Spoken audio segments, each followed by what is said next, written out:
दोस्तों, सफलता एक ऐसी चीज है जो हर किसी को एक ही समय पर नहीं मिलती। कुछ लोगों को सफलता जल्दी मिल जाती है, कुछ को देर से और कुछ को कभी नहीं मिलती। यहां तक कि जो लोग बहुत मेहनत करते हैं उन्हें भी कभी कभी सफलता नहीं मिलती। इसकी कई वजहें हो सकती हैं। कुछ लोगों को अपनी प्रतिभा या भाग्य का सहारा मिलता है, कुछ लोग सही समय पर सही जगह पर होते हैं और कुछ लोग बस हार नहीं मानते और लगातार प्रयास करते रहते हैं। तो अगर आपको लगता है कि आप मेहनत कर रहे हैं लेकिन सफलता नहीं मिल रही है तो निराश न हो। याद रखें कि सफलता का कोई एक रास्ता नहीं है। आपको बस सही रास्ता खोजने की जरूरत है और उस पर चलना जारी रखना चाहिए। कई बार होता है कि हम सब इतने असफल हो जाते हैं कि फिर हमारा मन टूट जाता है। हम खुद को बहुत ही कमजोर और हारा हुआ महसूस करने लग जाते हैं और बहुत निराशा भी होती है। और निराशा क्यों ना हो, दुखी क्यों ना हो हम, क्योंकि हमने तो बहुत परिश्रम किया था, जितना हमसे होना चाहिए था, लेकिन मुझे उस परिश्रम के हिसाब से उसका फल नहीं मिल पाया और एक बार फिर असफलता का मुंह देखना पड़ा। दोस्तों, अगर ये सारी सिचुएशन, ये सारी समस्याएं आपके भी जीवन में घटित हो रही हैं या ना भी घटित हो रही है, तो भी आप इस वीडियो को छोड़ डचकर कहीं ना जाइएगा, क्योंकि कुछ ऐसी बातें आपको पता चलेंगी जो कि शायद आप इससे पहले कहीं सुने हो। जो बातें मैं आपको बताने वाला हूं वो सारी बातें आपको इन सभी मुश्किलों से बाहर निकाल लेंगे। जैसे आज के समय में स्कूल है, वैसे ही पुराने समय में आश्रम हुआ करते थे। उस समय के लोग अपनी शिक्षा ग्रहण करने के लिए आश्रम में जाया करते थे। उस समय हर्ष अपने गुरु का बहुत ही सम्मान करता था। प्राचीन समय में किताबी ज्ञान से ज्यादा लोगों को व्यवहारिक ज्ञान सिखाया जाता था। प्राचीन समय में एक आश्रम था जिसमें विभिन्न प्रकार के विद्यार्थी गुरु से शिक्षा ग्रहण करते थे। आश्रम से सभी बच्चे शिक्षा ग्रहण करने के बाद अपने अपने राज्य को वापस लौट जाते थे। उन्हीं से हिस्सों में राजवीर नाम का एक शिष्य था। वह भी अपने गुरु से शिक्षा ग्रहण करने के बाद अपने राज्य वापस लौट आता है। वापस आने के बाद सभी लोग अपने अपने राज्य में अपने अपने कामों में वापस लग जाते हैं। धीरे धीरे समय बीतता गया। राजवीर और बड्ढा होने लगा। उसके परिवार की दशा पहले से ही अच्छी नहीं थी। राजवीर के घर वालों ने भी यही सोचा था कि राजवीर आश्रम से जब शिक्षा ग्रहण करने के बाद आएगा तो बहुत ही कामयाब बनकर आएगा, अच्छे से अपनी परिवार का पालन पोषण करेगा। लेकिन राजवीर के साथ ये सारी बातें उल्टी हो रही थीं। वो आश्रम से शिक्षा ग्रहण करके तो आया था, लेकिन जब वह काम की तलाश में दूर दूर जाता तो उसे कोई काम नहीं मिलता था। छोटी छोटी चीजों में वह असफल हो जाया करता था। राजवीर एक बार एक राजा के यहां गया हुआ था, क्योंकि राजा अपनी सेना में नए सैनिकों को भर्ती कर रहा था। राजवीर राजा की सेना में भर्ती होने के लिए राजमहल पहुंचता है। जब वह राजा के अधिकारियों के सामने आता है तो उसके हाथ पैर कांपने लगते हैं जब उससे उसकी योग्यता की परीक्षा की जाती है। यह देखकर राजा के अधिकारी उसे निकाल देते हैं और कहते हैं कि तुम राजा की सेना में भर्ती होने के लायक नहीं हो। इस घटना से राजवीर बहुत ही निराश और उदास हो जाता है, क्योंकि उसकी आखिरी उम्मीद भी टूट जाती है। इसके बाद वह निराश मन से अपने घर लौटता है। अपने घर वापस आने के बाद उसी पर ढोसियों के ताने सुनने को मिलते हैं। लोग कहते हैं कि राजवीर तो बहुत पढ़ा लिखा है पर इससे कोई काम नहीं मिल रहा है। कोई कहता है कि यह तो आश्रम में ठीक से पढ़ा ही नहीं होगा, और कुछ लोग तो यहां तक कि कहने लगते हैं कि इसकी सोचने समझने की शक्ति ही कम है, इसलिए इसका दिमाग सही तरीके से काम नहीं कर पा रहा है। मतलब लोग उसे तरह तरह के ताने मारते थे। इस बात से राजवीर बहुत ही ज्यादा परेशान हो गया था। एक दिन उसके मन में आत्महत्या करने का विचार भी आने लगा। फिर जैसे तैसे उसने खुद को संभाला। उसने अपनी समस्या एक दोस्त से बताई। दोस्त ने कहा, राजवीर, तुम फिर से अपने गुरुजी के पास जाकर उन्हें अपनी सारी मुसीबतें सुनाओ, वे तुम्हारी समस्याओं का समाधान निकाल देंगे। राजवीर की तो चलते हुए दिन बहुत हो गए थे। वह सोचता है कि क्या उनके गुरुजी उन्हें पहचान पाएंगे या नहीं। हालांकि हिम्मत जुटाकर वह आश्रम की ओर बढ़ता है। वहां पहुंचते ही वह उन पुराने गुरुजी से मिलता है जिन्होंने उन्हें बचपन में पढ़ाया था। गुरुजी अब वृद्ध हो चुके थे, परंतु वे राजवीर की बातें ध्यान से सुनते हैं। राजवीर उन्हें अपनी समस्याओं का विवरण देता है। गुरुजी शांति से उसकी बातों को सुनते हैं। मैं कहीं भी जाता हूं तो मैं असफल हो जाता हूं। मैं किसी भी परीक्षा में पास नहीं हो पाता हूं। मैं अपना अध्ययन भी बहुत ही अच्छे तरीके से किया था, फ्री में असफल होता जा रहा हूं, खुद को लाचार पा रहा हूं। हमारे दिमाग में तमाम तरह के नकारात्मक विचार जन्म ले रहे हैं। गुरु कहते हैं कि राजवीर, मैं तुम्हें एक कहानी के माध्यम से तुम्हारी सारी समस्याओं को दूर कर दूंगा, उसे तुम ध्यान पूर्वक सुनना। गुरु कहते हैं कि एक चरवाहा जंगल में बकरियां चराया करता था। बकरी चराते चराते वह जंगल में इतना आगे निकल गया कि उसे सिर का एक छोटा बच्चा मिला।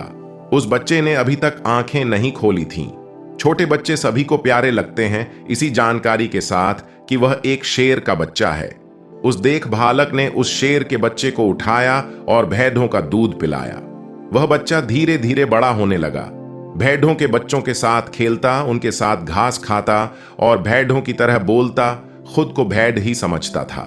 जैसे जैसे वह बड़ा हुआ, एक दिन किसी अन्य शहर की भेड़ों की भीड़ ने हमला कर दिया। सभी भागने लगे। उस बच्चे ने भी डर कर भागना शुरू कर दिया, भेड़ों की तरह हिलते मचलते। वह अब बड़ा हो चुका था, लेकिन फिर भी भेड़ों के साथ ही भागा जा रहा था। दौड़ ढाते हुए शेर के बच्चे को, जो कि अब बड्ढा हो गया था, उस हमलावर शेर ने देख लिया। उसे इस तरह भागते हुए देख हमलावर शेर को बड्ढा ही आश्चर्य हुआ। उसने भेड़ों की ओर से अपना ध्यान हटाया और उस शेर के बच्चे को ही पकड़ लिया और उसे समझाने लगा कि तू क्यों डरता है, तू तो खुद शेर है। दूसरा शेर, जो भेड़ों के झुंड से भाग रहा था, वह कहता है कि शेर तो जंगल का राजा होता है, उसकी दहाड़ से सभी जानवर कांपते हैं। मैं घास खाने वाले इतना शक्तिशाली शेर नहीं हो सकता। उस हमलावर शेर ने उसे एक कुएं के पास ले जाकर रोक लिया। कुआं के अंदर वह उसका चेहरा देखकर कहता है, देख, तेरा चेहरा मेरे जैसा ही है, तेरी पंजा भी मेरे जैसी है, इसलिए तू भीड़ नहीं है, तू भी एक शेर है। उस दूसरे शेर ने कहा, ठीक है, मेरा चेहरा तेरे जैसा हो सकता है, लेकिन मेरी आवाज तो बहुत ही शक्तिशाली है, मेरी आवाज से लोग डरते हैं। हमलावर शेर ने कहा, तेरी आवाज से भी लोग डरेंगे, बस तू खुद को शेर समझ ले। जब तू खुद को शेर समझ लेगा तब तेरी शक्ति को सब मानेंगे। मेरे पास भी ताकत है, मैं भी जंगल का राजा बन सकता हूं। जिस दिन तेरे मन में यह विचार आ गया, उसी दिन तू किसी से नहीं डरेगा। तू डर इसीलिए रहा है, या यूं कहें कि डर कर इसलिए भाग रहा था क्योंकि तू खुद को बेहतर समझ रहा था। जब तक तुम खुद को भेंट समझेगा तब तक तू भागता रहेगा, क्योंकि बचपन से ही तू खुद को भीड़ डांट समझते हुए आ रहा था और खुद को भीड़ डांट समझने लग गया था। इसलिए तू डर के भाग रहा था, क्योंकि बचपन से ही लोगों ने एक शेर हूं, मेरे पास भी ताकत है, मैं भी जंगल का राजा बन सकता हूं। जिस दिन तेरे मन में यह विचार आ गया, उसी दिन तुम किसी से नहीं डरेगा। तू डर इसीलिए रहा है, या यूं कहें कि डर कर इसलिए भाग रहा था क्योंकि तू खुद को भेड़ समझ रहा था। जब तक तुम खुद को भेंट समझेगा तब तक तो भागता रहेगा, क्योंकि बचपन से ही तू खुद को भीड़ समझते हुए आ रहा था और खुद को भेड़ समझने लग गया था। इसलिए तू डर के भाग रहा था, क्योंकि बचपन से ही लोगों ने तुझे भीड़ ही समझा है, किसी ने तुझे शेर कहकर पुकारा ही नहीं, इसलिए तू खुद को भेड़ समझने लगा। गुरु ने कहा, राजवीर, तुम्हारी भी जिंदगी में यही हो रहा है। तुम्हारे पास सारी योग्यताएं हैं, लेकिन तुम भी खुद को बेहद ही समझ रहे हो। इसका सबसे बड़ा कारण यह है कि कोई तुम्हें प्रोत्साहित नहीं कर रहा है कि तुम भी कर सकते हो। लोग तुम्हें बस अपनी नकारात्मक ऊर्जा ही दे रहे हैं। लोग तुमसे बस यही कह रहे हैं कि राजवीर पढ़ा नहीं है, राजवीर योग्य नहीं है, इसलिए उसे कहीं पर भी कोई काम या नौकरी नहीं मिल रही है। तुम्हारे चाहने वाले पास पढ़ी होश वाले तुम्हारे मन में असफलता का भय घेर लिया है। तुम्हारे चारों ओर के लोग सदा तुम्हें अयोग्य समझते और कहते रहे हैं। इससे तुम्हारी मानसिकता दबी हुई और हार मानने लगी है। इस तरह से जब आयोग का दोषी बताया जाता है तो व्यक्ति खुद को सचमुच आयोग का दोषी मानने लगता है। उसे लगता है कि वह निर्बल और हार मानने लगा है, क्योंकि समाज ने उसे ऐसा ही समझाया है। इस दुनिया में प्रेरणा देने वाले लोग बहुत कम होते हैं। चारों तरफ लोग तुम्हें बस नकारात्मक ऊर्जाएं ही देंगे। वह तो चाहते हैं कि तुम जिंदगी में सफल ना हो, तुम भीड़ ही बने रहो, क्योंकि वे लोग तुम्हें भीड़ की ही तरह पालना चाहते हैं। उन्हें भी डर है कि अगर तुम शेर बन गए तो तुम उन्हें खा जाओगे, कि शेर से सब डरते हैं। अर्थात उन्हें डर है कि तुम जिंदगी में आगे निकल जाओगे। अगर जिंदगी में कोई व्यक्ति आगे निकलता है तो सबसे पहले पास पड़ी ढोसियों को ही दुख तकलीफ होती है। सफल होने से पहले तुम खुद को अपने अंदर बदलाव लाओ, खुद को शेर की तरह समझने का प्रयास करो। उस दिन तुम खुद को वीर और साधु मानने लगे। जब तुम्हें अपनी क्षमता पर विश्वास हो जाता है तो तुम खुद ही सफलता की ऊंचाइयों को छू जाते हो। गुरु कहते हैं कि बचपन से ही एक बच्चे को उसकी नाकामियों की बातें न कही जाएं। यदि उसे यह सिखाया जाए कि वह सक्षम है तो वह जीवन में उन्नति पाता है। बाजार से भीड़ भी उसकी मानसिकता पर असर डालती है। उसे अपनी कमजोरियों का एहसास हो जाता है और वह सोचता है कि उसकी कोई कामयाबी नहीं हो सकती। लोग इसे खुद कमजोर बना देते हैं, लेकिन अगर उसके दिमाग में बचपन से ही बोला जाए कि तू शेर है, तू कर सकता है, तेरे अंदर बहुत ताकत है, तेरे अंदर बहुत हिम्मत है, दुनिया की कोई भी ताकत तुझे सफल होने से नहीं रोक सकती। अगर बचपन से यह सब विचार उसके दिमाग में डाल दिए जाए तो वास्तव में उसे सफल होने से कोई नहीं रोक सकता, क्योंकि उसके दिमाग में बस गए हैं कि वो सफल हो जाएगा। उसके दिमाग में ये सभी बातें बैठ जाती है तो फिर यह ब्रह्मांड खुद उसे सफल बनाता है। बच्चा जब 7 साल का होता है, उन लोगों की समझ और विचारधारा बहुत तेज होती है जो दूसरों की बातें सुनते हैं। गुरु बताते हैं कि एक 7 साल के बच्चे को प्रेरित करने के लिए उसे उत्साहित करना चाहिए, उसे समझाना चाहिए कि वह सब कर सकता है। यदि उसके मन में सकारात्मक विचार बोए जाएं, तो उसकी सोचने की क्षमता विकसित होती है और वह अपने जीवन में आगे बढ़ता है। कोई भी बच्चा कितना भी खर्चा क्यों ना हो, हमें उसे कभी भी गधा या कमजोर नहीं बोलना चाहिए। जब हम किसी बच्चे को कमजोर या लाचार बोलते हैं तो वह सच में खुद को कमजोर और लाचार समझने लग जाता है। वो समझने लगता है कि वो सच में कमजोर है। उसका दिमाग खुद को कमजोर समझने लगता है।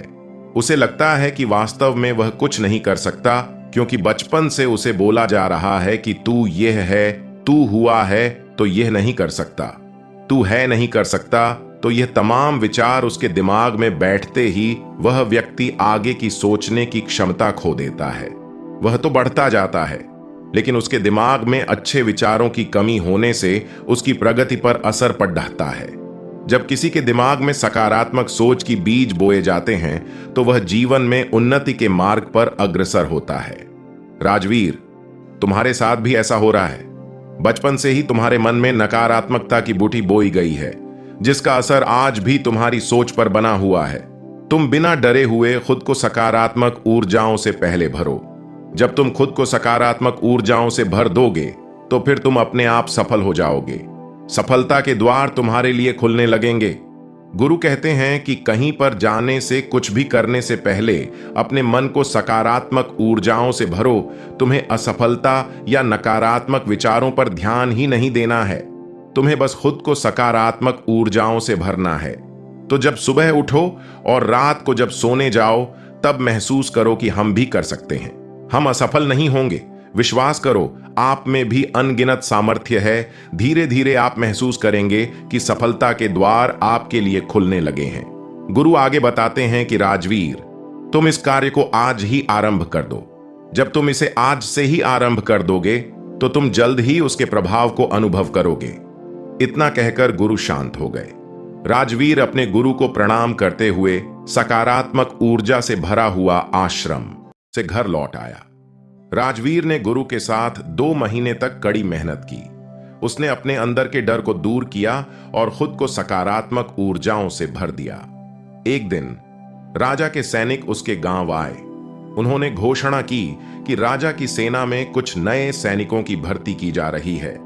जो भी व्यक्ति राजा की सेना में शामिल होना चाहता है, उसे 5 दिन बाद एक परीक्षा देनी होगी। राजवीर ने परीक्षा देने का फैसला किया। उसने कड़ी मेहनत की और परीक्षा के लिए तैयारी की। 5 दिन बाद राजवीर परीक्षा देने के लिए राजा के महल पहुंचा। उसने सभी परीक्षाओं को उत्तीर्ण किया और राजा की सेना में भर्ती हो गया। राजवीर की सफलता ने उसके परिवार और दोस्तों को बहुत खुशी दी। वे जानते थे कि राजवीर ने कड़ी मेहनत की थी और वह सफलता का हकदार था। राजवीर राजा के महल में पहुंच गया। इस बार राजा के सैनिकों ने उसे देखा तो उन्हें लगा कि उसमें एक अलग प्रतिभा और सकारात्मक ऊर्जा है। वह पहले की तरह डर नहीं रहा था। आज हमने सफलता और असफलता के बारे में बात की। हमने सीखा कि सफलता का कोई एक रास्ता नहीं है और असफलता से हार नहीं मानना चाहिए। मैं जानता हूं कि आप सभी बहुत मेहनत कर रहे हैं और अपने सपनों को पूरा करने के लिए प्रतिबद्ध हैं। मैं आप सभी के लिए शुभकामनाएं देता हूं। मैं अगले वीडियो में आपके साथ कुछ नए विचारों को साझा करने के लिए उत्साहित हूं। तब तक के लिए आपका बहुत बहुत आभार।